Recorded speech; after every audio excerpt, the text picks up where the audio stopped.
ولا قوة إلا بالله العلي العظيم. أعوذ بالله من الشيطان اللعين الرجيم. بسم الله الرحمن الرحيم. الحمد لله الذي هدانا لهذا وما كنا لنهتدي لولا أن هدانا الله. لقد جاءت رسل ربنا بالحق والصلاة والسلام والتحية والإكرام على أشرف الأنبياء والمرسلين حبيب الله العالمين العبد المحيد والرسول المسدد المحمود الأحمد أبي القاسم محمد وعلى أهل بيته الطيبين الطاهرين المعصومين المظلومين وحماة المستضعفين لا سيما بقية الله في الأرضين واللعنة الدائمة على أعدائهم أجمعين من الآن إلى قيام يوم الدين. رب اشرح لي صدري ويسر لي أمري واحلل عقدة من لساني يفقهوا قولي. أما بعد فقد قال الله تبارك وتعالى في كتابه الكريم وهو أصدق الصادقين وقوله الحق. تعاونوا على البر والتقوى ولا تعاونوا على الإثم والعدوان. سيدنا محمد وآل محمد. فیضا گرامی،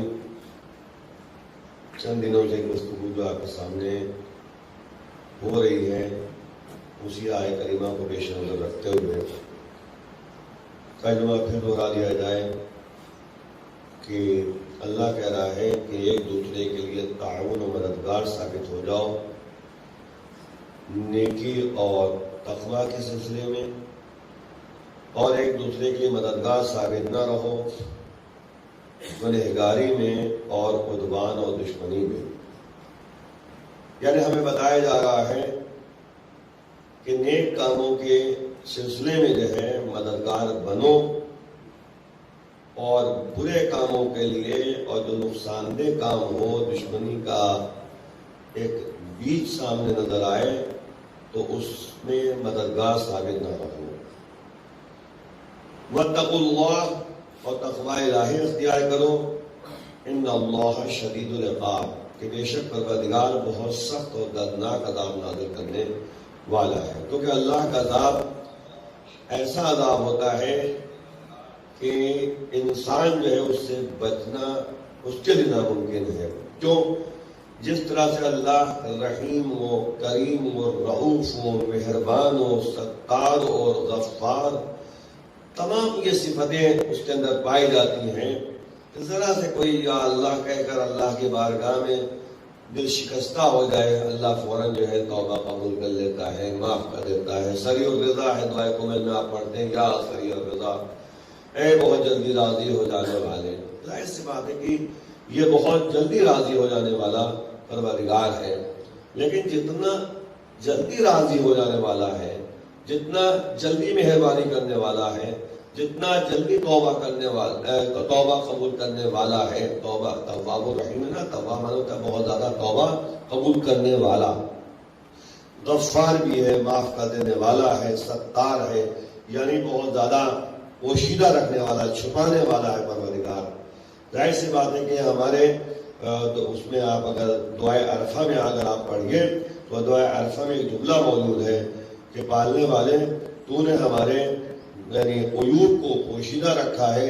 اگر ہمارے رشتہ دار ہمیں جان جائیں کہ ہمارے عیوب کیا ہے تو ہمارا ساتھ چھوڑ دیں گے. یہ جملہ اس میں دعائے عرفہ میں موجود ہے، تو 9 ذی الحجہ کو دعا پڑھی جاتی ہے. تو غور کریں گے کہ پروردگار کی بارگاہ میں مولا نے ہے، مولا حسین علیہ السلام نے باقاعدہ ہمیں درس دیا ہے بارگاہ معمول میں چند جملے ادا کر کے دعائے عرفہ کی صورت میں، کہ آپ دیکھیں اس میں پوائنٹ ٹو پوائنٹ جو ہے مطالب کو بیان کیا گیا ہے، نعمتوں کا تذکرہ کیا گیا ہے، اپنی نالائقی کا تذکرہ کیا گیا ہے. یعنی ہم جو ہے کتنے نالائق ہیں، تو پروردگار تو نے بچپنے سے لے کر آج تک جو ہے ہمارے لیے ہر طریقے کی نعمتیں جو ہے ہم پر نازل کرتا رہا. تو یعنی ظاہر سی بات ہے اس سے پہلے کہ میں دنیا میں آؤں، یہ تذکرہ سے موجود ہے، اس سے پہلے کہ میں دنیا میں آؤں تو نے غذا کا انتظام کیا، ماں کے سینے میں جو ہے غذا جو ہے قرار دیا میرے لیے. اور ظاہر سی بات ہے کہ دنیا میں آنے سے پہلے یہ سلسلہ جو ہے قائم کیا گیا، یعنی رزق جو ہے بھوک سے پہلے جو ہے پروردگار نے جو ہے مہیا کر دیا. پھر دھیرے دھیرے جو ہے اس نے جو ہے جسم کو مضبوطی دی ہے، اس کا نوجوانی کی صورت، بچپنے سے نوجوانی، نوجوانی سے جو ہے جوانی تک، اور اس کے بعد جو ہے اتنی نعمتیں دینے کے بعد پھر جو ہے تذکرہ ہوتا ہے کہ میں کون ہوں، میں نے جو ہے تیری نافرمانی کی، میں نے جو ہے گنہگاری، میں جو ہے تیرے نعمت کا شکریہ ادا نہیں کیا میں نے. اس طرح کے جملات اس میں پائے جاتے ہیں. انت الذی رزقتنی، انت الذی خلقتنی، انت انت انت انت سے مراد ہے پروردگار، یعنی تو نے ایسا کیا. انا الذی، میں نے ایسا کیا، میں نے اتنا شکر پن ہمارے اندر پیدا ہو گیا. اسی میں ایک جملہ موجود ہے جیسے صاحب نے بات کو آگے بڑھانے کے لیے کہ مولا جو ہے بارگاہ معبود میں جو ہے ذکر کر رہے ہیں کہ جس نے تجھے پا لیا اس نے کھویا کیا، اور جس نے تجھے نہیں پایا اس کو ملا کیا. یعنی یہ مولا نے جو ہے بارگاہ معبود میں اس جملے کو ادا کر کے ہمیں متوجہ کر رہے ہیں کہ اگر حسینیت تمہارے اندر پائی جاتی ہے، اگر تم حسینی ہو، اگر واقعی حسین کو مانتے ہو تو حسین کے ان جملات کے اوپر جو ہے غور کرو کہ آخر بارگاہ معبود میں مولا نے جو ہے کس انداز سے جملے ادا کیے ہیں کہ پالنے والے جس نے تجھے پا لیا اس نے کھویا کیا، جس نے تجھے نہیں پایا اس کو ملا کیا. دنیا کے ہر نعمتیں مل جائیں لیکن اللہ کا نہ ملے تو بیکار ہے. دنیا کے کوئی چیز نہ ملے لیکن اللہ مل جائے سب کچھ ہے انسان کے پاس. تو وہی مسئلہ ہے کہ اللہ کہہ رہا ہے کہ ان اللہ شدید العقاب، اللہ بہت سخت اور دردناک عذاب نازل کرنے والا ہے. تو جتنا ستار ہے، جتنا رحمان ہے، جتنا رحیم ہے، اسی طریقے سے قہار بھی ہے، عذاب نازل کرنے والا بھی ہے. اور وہ پروردگار کہ جب اسرافیل کو حکم دے گا کہ سور پھونکو، غور کریں گے بدل رابطہ میں، اسرافیل سے پروردگار کہے گا سور پھونکو تو وہ سور پھونکے گا. جب سور پھونکے گا تو نبی کا جملہ ہے کہ لوگ جو ہے ختم ہو جائیں گے، دنیا ختم ہو جائے گی. اور یہاں تک کی مثال دی ہے نبی نے کہ کپڑا بیچنے والا اپنے تھان سے کپڑا نکال کے آپ کو دے دے گا، اور بھی کپڑا نکالنے کے بعد جو دے چکا ہے تھان کو سمیٹ نہیں پائے گا، ویسے ہی ختم ہو جائے گا. یعنی اس طرح کے جملے جو ہے نبی نے استعمال کیا ہے کہ جب سور پھونکا جائے گا تو دنیا ختم ہو جائے گی، چاروں طرف سناٹا چھا جائے گا. جب سناٹا چھا جائے گا تو ایک مرتبہ جو ہے آواز فضا میں گونجے گی، لمن الملک، یہ ملک کس کا ہے. اور کریں گے آپ کہ آواز گونجے گی فضا میں، لمن الملک، یہ ملک کس کا ہے، یہ اقتدار کس کا ہے، یہ حکومت کس کی ہے.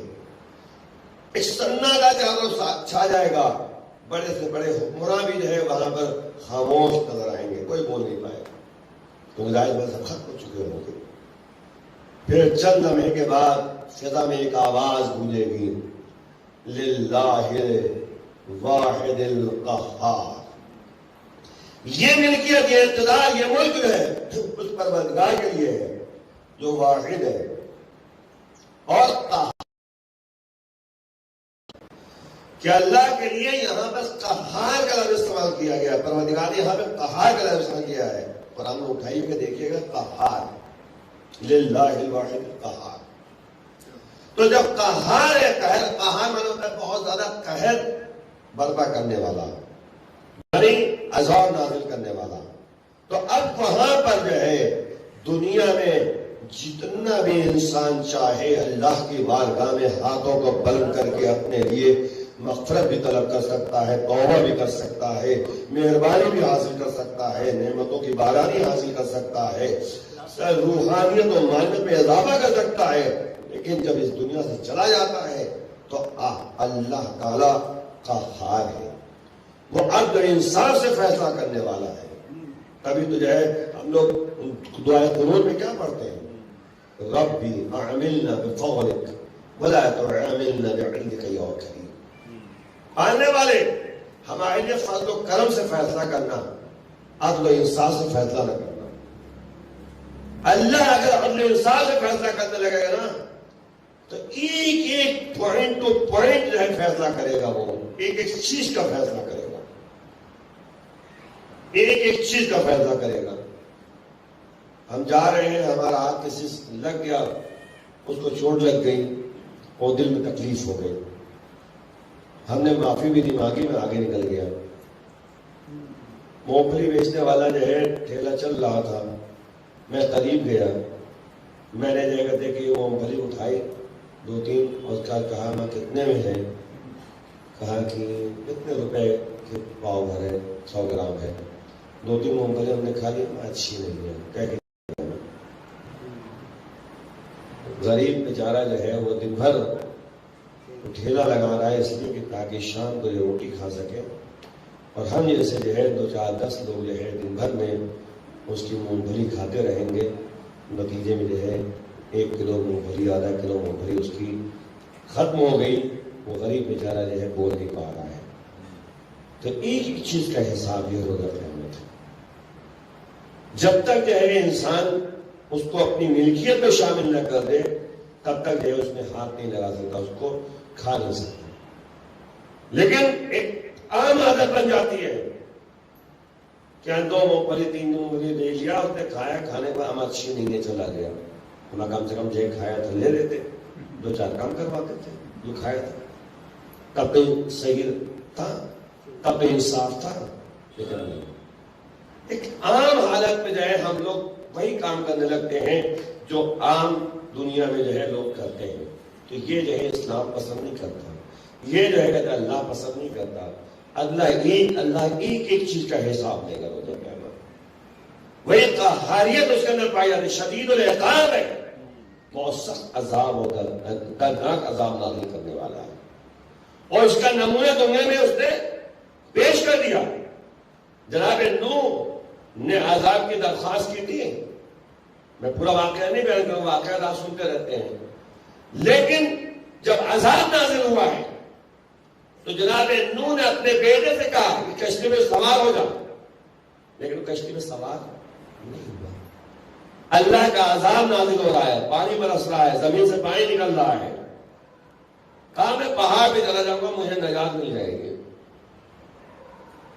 جناب نوح کا نہیں، نجات نہیں ملے گی تو کشتی تب تک سوار نہ ہو۔ ابھی ایک گفتگو ہو ہی رہی تھی کہ پانی آیا اور اس نے اپنے اندر سما لیا اس کو۔ یعنی آپ دیکھیں عذاب جب اللہ کا نازل ہوتا ہے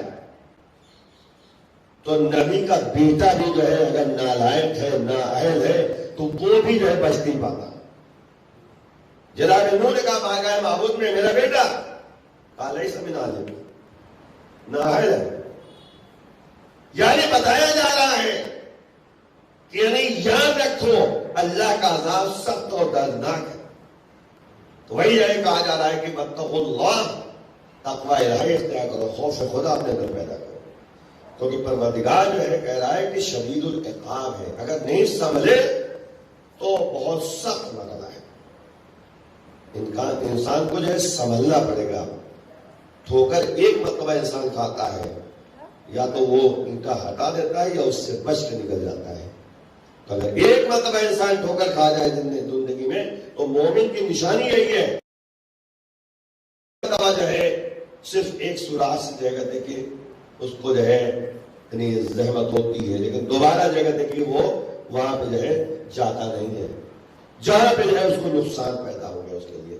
عقل مندی اسی کہتے ہیں۔ بہرحال تو میں عرض کر رہا تھا کہ اللہ جو ہے شدید العقاب ہے، بہت سخت عذاب نازل کرنے والا ہے۔ جب اللہ عذاب نازل کرتا ہے تو پھر سخت مراحل سے انسان کو طے کرنا پڑتا ہے، مگر یہ کہ جو ہے اللہ کی بارگاہ میں انسان توبہ کرے، اللہ کی بارگاہ میں جو ہے انسان جو ہے اپنے گناہوں کا اقرار کر کے جو ہے اس سے رضایت طلب کر لے.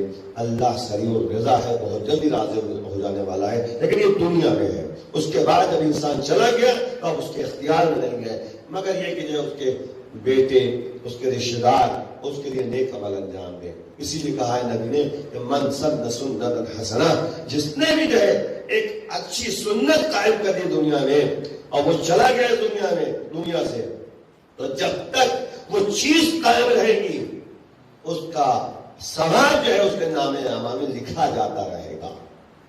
ان میں جو ہے ایک چیز کہا گیا ہے ولد صالح، نیک بچہ، اچھا بیٹا.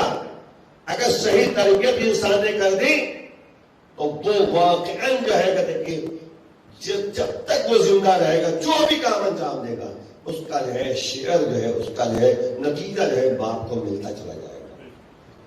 جس طرح واقعہ آپ جو ہے اکثر سنتے رہتے ہیں کہ باپ بیٹے نے صرف بسم اللہ الرحمن میں دلال کی تھی، باپ پر سے عذاب ہٹا دیا گیا تھا. تو یہ سب اثرات ہیں، یہ سب ہمیں سمجھنا چاہیے. اسی لیے بچوں کی تربیت کے لیے ماں باپ کی بہت بڑی ذمہ داری ہے. ولد صالح سماج کو دینا چاہیے، اچھا بچہ سماج کو دینا چاہیے. مگر اسی لیے اسلام نے کہا ہے تربیت اگر آپ غور کریں، بچے کی تربیت جو ہے پیدا ہونے سے پہلے سے ہے.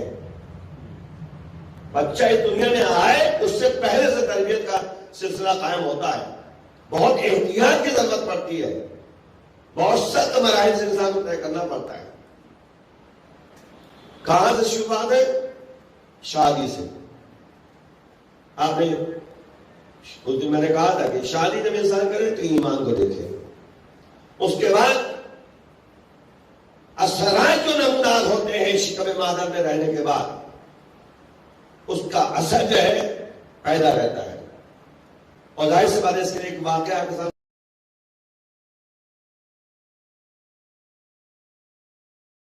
بچے کو ساتھ میں لے کے گئے. وہ چھوٹا سا بچہ جو ہے ساتھ میں گیا اپنے والد گرامی کے ساتھ. وہ گئے تو مسجد میں نماز پڑھنے لگے. وہ صحن میں کھیل رہا تھا. صحن میں کھیل رہا تھا. اس زمانے میں بہرحال نل وغیرہ تو نہیں، وہ مشق رکھے ہوئے تھے. جس میں پانی ہوتا تھا مشق سے پانی نکالا جاتا تھا، وضو کرتے تھے مشق کر دیتے تھے. مشقیدہ سے کہتے مشق. تو یہ ٹہل رہا تھا، وہ نماز پڑھ رہے تھے اندر. وہ گیا، اس نے مشق میں سوراخ کر دیا، پانی سب بہہ گیا. چھوٹے سے بچے نے سوراخ کر دیا، پانی سب بہہ گیا. وہ ہی کھیل رہا تھا. جب نماز پڑھ چکے تو باہر نکلے، دیکھا کہ چھوٹا سا بچہ ہے، وہی انہیں کا بچہ. اس نے سوراخ کر دیا اور پانی سب بہہ گیا. اب مسجد سے لے کر گھر تک جا تو ہے، لیکن یہ سوچ رہے ہیں کہ کون سی ایسی کمی پیدا ہوئی جس کی بنیاد پہ اس بچے نے سوراخ کر دیا مشق میں اور پانی بہہ گیا. میں نے تو اس کو حرام زدہ کھلائے نہیں.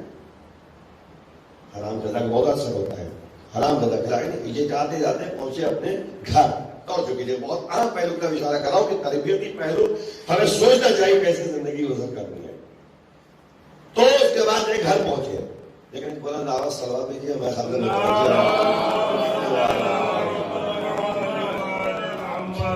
تو بہرحال تھوڑا سا ہمارے متوجہ رہیں گے تو انشاءاللہ جو ہے آپ دوسروں کو بتا سکتے ہیں. تو اب ظاہر سی بات ہے گھر پہنچے. وہ جب گھر پہنچے تو اس کا اپنی زوجہ کو بلایا. کہا یہ بتاؤ جب یہ شکم میں تھا تو تم نے کون سا کام انجام دیا تھا؟ مجھے تو نہیں پتا کہ پیدا ہونے کے بعد میں نے حرام غذا کھلائی ہو. ہمیشہ حلال غذا جس کے حلال ہم نے اس کو کھلایا. اللہ مجلسی نے جب یہ جملہ کہا تو اس کے بعد جو ان کے زوجہ نے کہا، میں سوچنے لگے کہا ہاں مجھے یاد آ گیا. کہا کیا بات ہے؟ کہا پڑوس میں گئی ہوئی تھی میں، تو وہاں پہ ایک انار کا درخت تھا. انار کے باغات تھے، اس میں ایک درخت تھا انار کا. بہت اچھا انار لگا مجھے. تو میں نے کیا کیا، وہی پیڑ ہی میں انار کو جو ہے میں نے گھلا دیا، اور گھلانے کے بعد میں نے اس میں سوراخ کر دیا، اور سوراخ کرنے کے بعد میں نے اس کے رس کو پی دیا. یہی میں نے کیا تھا. تو دیکھا آپ نے شکم مادر میں وہ بچہ تھا.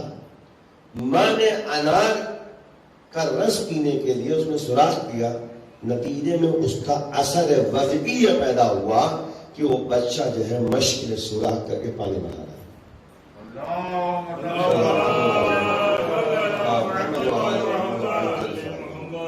تو یہ اثرات جو ہے نمودار ہوتے ہیں بچوں کے، اسی لیے بہت احتیاط کی ضرورت پیش آتی ہے۔ اسی لیے کہا گیا ہے، روایتوں موجود ہے کہ یعنی کچھ فروٹ بتائے گئے ہیں، پھل بتائے گئے ہیں کہ کھائے، جیسے سیب کہا گیا ہے خوبصورت بچہ پیدا ہوگا، قرآن کی تلاوت کرنے کے لیے کہا گیا ہے، دعائیں پڑھنے کے لیے کہا گیا ہے، تمام کہتے ہیں اس کے جو ہے پہلو ہیں۔ جتنا انسان جو ہے قرآن کی تلاوت کرتا رہے گا، اور یہاں تک کہا گیا ہے، ایک بات اور آپ کے سامنے عرض کرتا چلوں، یہاں تک کہا گیا ہے کہ اگر بچہ جو ہے چھوٹا ہے، یعنی ابھی 2-3 دن کا ہے یا 10 دن کا ہے یا 15 دن کا ہے یا مہینے بھر کا ہے، سو رہا ہو تو اس کے 5 جو ہے آپ اگر قرآن کی تلاوت کریں گے تو اس قرآن کی تلاوت کا اس کے اندر اثر ہوگا، ویسے ہی اثر ہوگا جیسے کہتے کہا جاتا ہے کہ ایک کان میں اذان دو ایک کان میں جو ہے اقامت دو، تو یعنی اس کا اثر واضح ہے کہ بچہ پیدا ہونے کے بعد اقامت و اذان سنے گا تو اس کے ذہن میں بات رہے گی، اس کے ذہن میں بات بچ جائے گی، یہ باقاعدہ اس کے اثرات ہیں۔ تو وہی مسئلہ ہے کہ ولد صالح کے لیے ضرورت اس بات کی ہے کہ ہم محنت کریں، تھوڑا سا بچوں کو جو ہے تربیتی پہلو کر دے جائیں، تو بچے کی سو رہا اگر سو رہا ہے تو اس کے بعد جو ہے قرآن کی تلاوت ہم کریں، یا کہتے ہیں کہ بھائی ظاہر پر آج کل تو موبائل ہے ہی ہے، قرآن کی تلاوت اس کے ذہن میں قرآن کی تلاوت کا اثر باقی رہے۔ اور سب سے اہم پہلو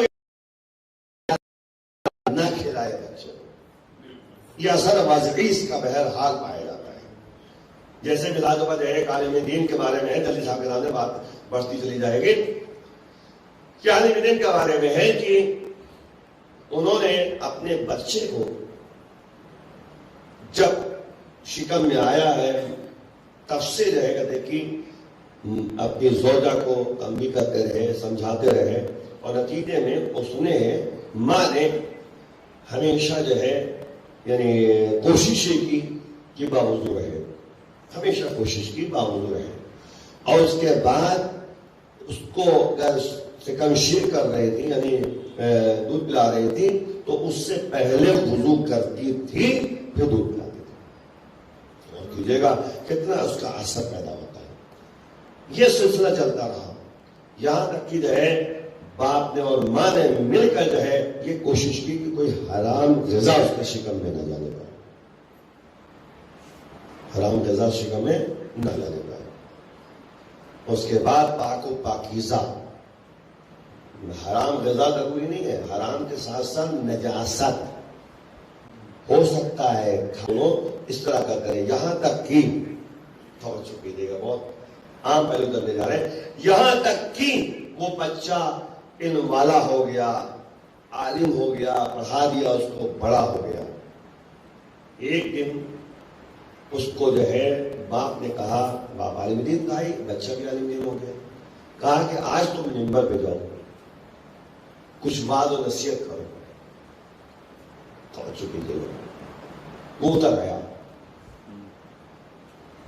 نہیں کیا، میں منبر بیٹھا اتر آیا، پھر باپ نے کہا بیٹھو تو جا کے کچھ کہو تو، پھر اتر آیا،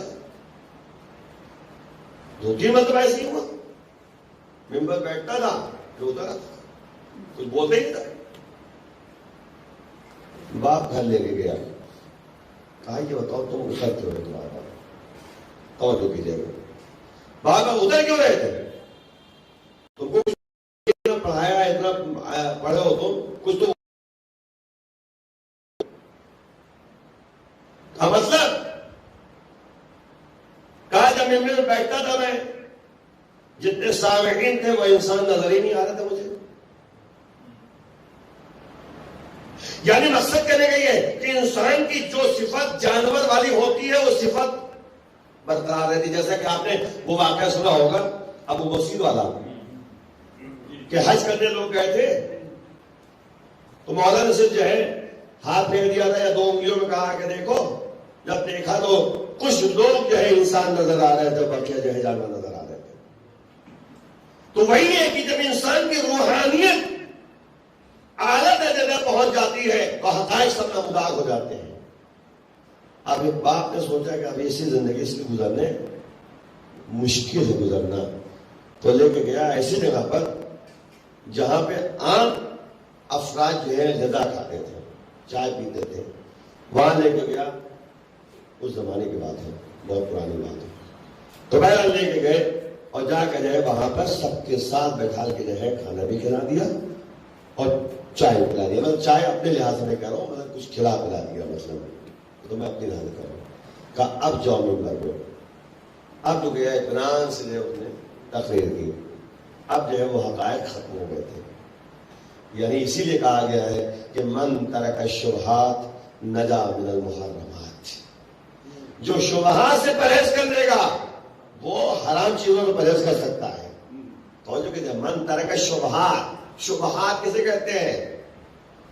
یقین نہیں ہے آپ کو حرام ہے، یقین نہیں کہ نجس ہے، لیکن شبہ پیدا وہ ہو سکتا ہے، تو ہو سکتا ہے اس کو ترک کرو گے تبھی وہاں پر ملتا. ہمیں ضرورت اس بات کی ہے تمام مسائل کو سمجھے اور غور کرے. اور جب روحانیت پیدا ہو جائے گی، جب انسان کے اندر جو ہے اقتدار معنویت اور روحانیت کے لحاظ سے ہو جائے گی، تو انسان جو ہے یعنی ان تمام کرنے کی باتوں کو سمجھنے اور درک کرنے لگے گا جو ہر کوئی درک نہیں کر سکتا. کیا میں آپ کو بتاؤں ایک بات جلدی صاحب کے سامنے بتاؤں. میں نے بہت تیزی سے مختصر کی باتیں جو ہے آپ سے، یعنی روایت میں موجود ہے کہ اللہ نے انسانوں کو 4 آنکھیں دی ہیں. 4 آنکھیں، 4 آنکھیں غور کیجئے گا. انسان کے پاس اللہ نے 4 آنکھیں انسانوں کو دی ہیں. 2 آنکھیں یہ سامنے کی ہیں جس سے انسان جو ہے دیکھتا ہے، اس کو صرف بصارت. اور ایک دل کی آنکھیں ہیں، 2 دل کی آنکھیں ہیں جس کو بصیرت کہا جاتا ہے. اللہ مولا فرما رہے ہیں کہ اللہ اگر چاہتا ہے کسی کے ساتھ خیر کرے تو دل کی آنکھوں کو کھول دیتا ہے. پھر دل کی آنکھوں جب کھول دیتا ہے تو ملکوتیت اس کے سامنے ظاہر ہو جاتی ہے. پھر اس کے بعد جو ہے یعنی انسان معنویت و یعنی روحانیت میں اضافہ جب ہو جاتا ہے تو وہ جو سوچتا ہے وہ کام ہو جاتا ہے. یہ میں آپ بتاؤں روایت موجود ہے کہ جب مومن اس روحانیت کو حاصل کر دیتا ہے، اللہ کی اطاعت کرنے لگتا ہے، رسول کی اطاعت کرنے لگتا ہے، روحانی پیدا ہو جاتی ہے، تو اگر کہے گا کون فیکون کی منزل آ جائے گی. بہت بڑی بات میں نے کہہ دی. اگر وہ کہہ دے گا کون ہو جا، ہو جائے گا. یہ ہے منزل اس بندے کی.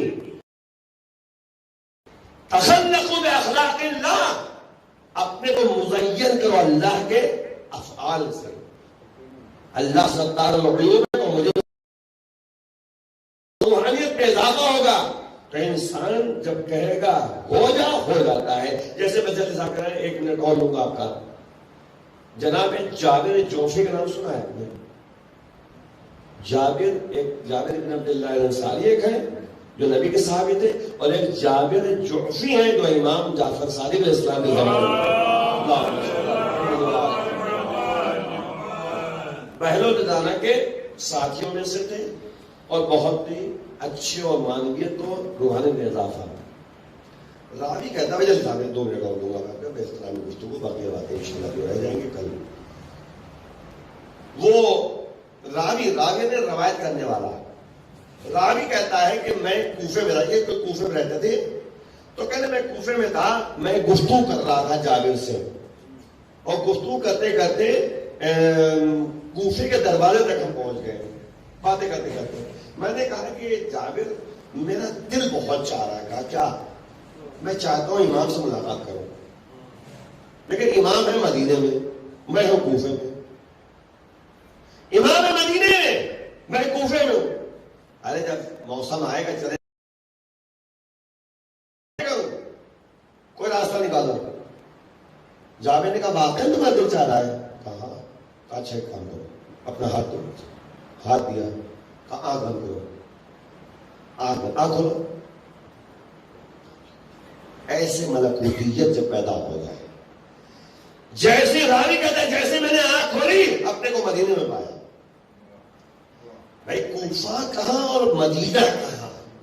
کوئی تمنا ہوائی جہاز بھی نہیں ہے کہ بولے چلو بھائی تھوڑا سفر کم ہو جائے. نہیں، آنکھیں بند کی، کھول دی، اتنی چشمے زدن میں کوفے سے مدینہ پہنچ گئے. اب راوی کہتا ہے کہ میں تعجب میں، یہ کیا ہو گیا؟ میں نے سوچا دل میں میرے پاس کوئی کیل ہوتی تو میں دیوار پہ لگا دیتا، دیوار پہ لگا دیتا تاکہ جو ہے میں جب دوبارہ ہوں تو دیکھوں کہ واقعی کیل لگی نہیں لگی ہے، کہیں کوئی جادو تو نہیں آتا. کیونکہ جادو خاصیت پتہ کیا ہوتی ہے؟ کچھ دیر بعد ختم ہو جاتا ہے جادو کا اثر، جادو کا اثر ختم ہو جاتا ہے. تو یہ سوچتے کہ کہیں جادو تو نہیں کر کے ہم کو دکھا دیا مدینہ. اور اس کے بعد جناب جابر نے توجہ کی. راوی کہتا ہے کہ میں نے صرف سوچا تھا، صرف سوچا تھا. جابر نے کہا یہ کیل پکڑو، یہ دیوار ہے. تو وہی ہے جو اللہ والے ہوتے ہیں، یہ کوئی یعنی مرتبہ جو ہے وہ حاصل ہو جاتا ہے جس میں روحانیت میں اضافہ ہوتا ہے. بہرحال جلدی سے آپ نے تو راوی کہتا ہے کہ میں نے امام سے ملاقات کی مدینے میں اور گفتگو کی. آخر میں جو ہے اسی جگہ میں پھر آ گیا میں. اس کے بعد پھر کہا کہ آنکھ کھولو، آنکھ بند کرو اور آنکھ کھولو. جیسے یہ کہا فوراً میں اپنے کو کوفے میں پا رہا. یہ ہے کہ رزق حلال، پاک و پاکیزہ غذا. امام حسن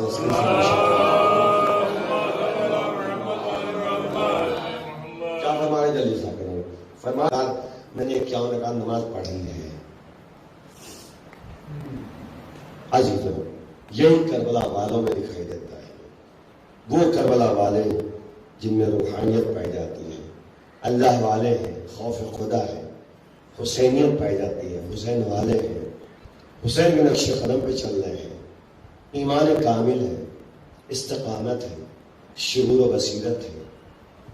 اور نتیجے میں وہ وقت بھی آتا ہے کہ جب صبح عاشور سے لے کر عصر عاشور تک ایک ایک آئے خدا میں شہید ہوتے رہے. حسین ہر ایک کا جسم، ہر ایک کا جنازہ خیمے میں لاتے رہے. ہاں عزیزوں ایک وقت وہ بھی آتا ہے جب جناب ابوالفضل عباس حسین کی خدمت پہنچتے ہیں. آقا مرنے کی اجازت دے دیجیے، رائے خدا میں قربانی کی اجازت دے دیجیے. میں بھی چاہتا ہوں کہ مقتل جاؤں اور جنگ کروں، اس کے بعد شہید ہو جاؤں. تو حسین نے کہا بھیا عباس تم تو لشکر کے لمبردار ہو، میں کیوں کر یاد دے سکتا ہوں. ایک مرتبہ جناب عباس نے داہنی طرف دیکھا، بائیں طرف دیکھا، کہا آقا وہ لشکر ہی کہاں رہے گا جس کا علمبردار ہے.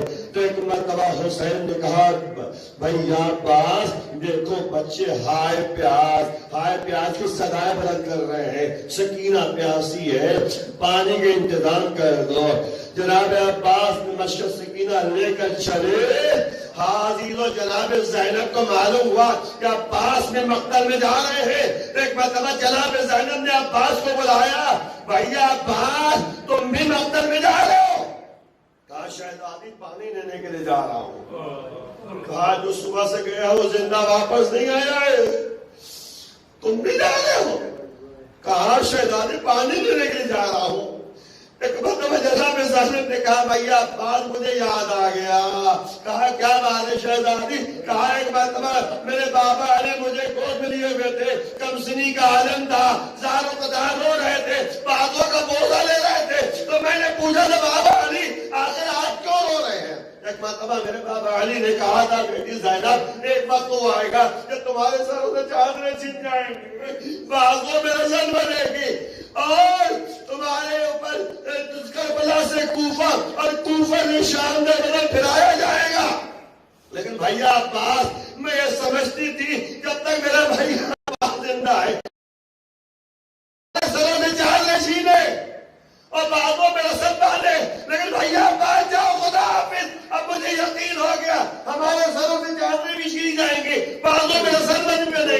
اور کربلا سے کوفہ اور کوفہ سے شام میں مجھے پلایا جائے گا.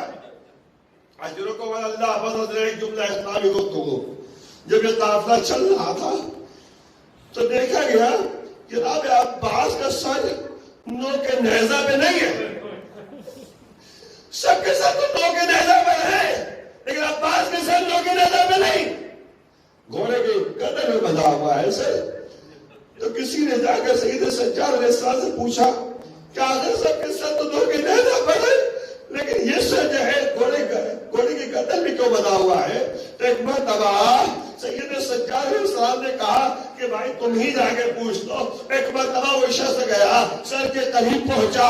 ہاں آقا آپ یہ بتا دیجئے سر کے سر تو نو کے نیزہ پر ہے لیکن آپ کا سر جو ہے گھوڑے کی گردن میں کیوں بندھا ہوا ہے؟ ایک مرتبہ سر عباس سے آواز آئی بھائی مسئلہ یہ ہے کہ یہ جب میں نو کے نیزہ پر میرا سر ہوتا ہے تو مجھے دیکھا نہیں جاتا. میرے میں کجاروں اونٹوں میں سوار ان کی امیدیں تھی کہ جب تک بھائی عباس زندہ ہے کسی میں مجال.